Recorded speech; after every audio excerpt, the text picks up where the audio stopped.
One area that we need to look at carefully for Pesach is additives.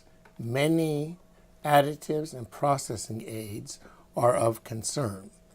One of the areas is, for instance, sugar. Plain sugar, white sugar, is not an issue, since that either comes from beets or sugar cane, and it's processed without additives.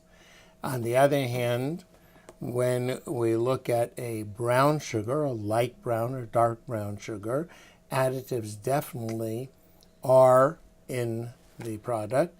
Sometimes there's a caramel added, there could even be a maple syrup, as well as a processing aid, and therefore it does need to have a hechsher, or we do need to know that it was made pure.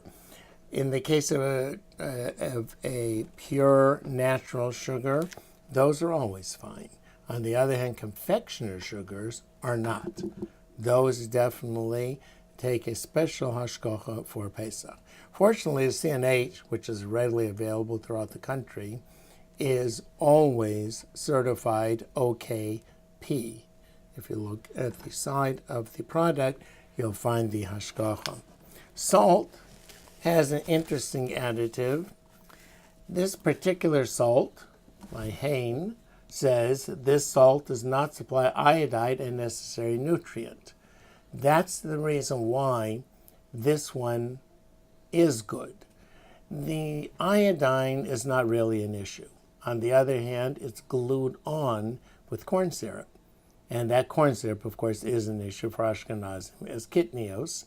Therefore, once it has iodine, we know the gluing agent, so to speak, is going to be a problem. This particular salt, there are many different types of salt, is fine for Pesach, although it's a table salt. But it also is a sea salt. I would like to remind people that this is not a cooked salt. Therefore, putting it on Shabbos onto a roast can be quite problematic since it has never been cooked. The roast will cook it, and therefore it should not be done. Another product with an additive that could be a problem is pure raw nuts. If it's just the nut itself, such as a pecan or walnut, almonds, and raw, not a problem, as long as there's no BHA and BHT added. Again, like with the salt, BHA and BHT are not a problem, but the glue is corn syrup. So again, that causes the difficulty. One other thing to keep in mind is pecans. Pecans give off a toxic oil, so that if they're whole or half, they're fine. Once they're chopped, they need a special hashgacha for Pesach. One other thing to look at is eggs.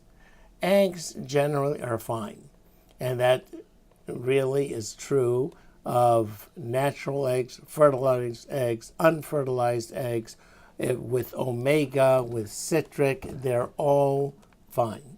The only difficulty is that eggs are usually in a barnyard, and they roll sometimes in chametz feed, and therefore we prefer buying them before Pesach, although they're washed, and today most eggs come through a chute.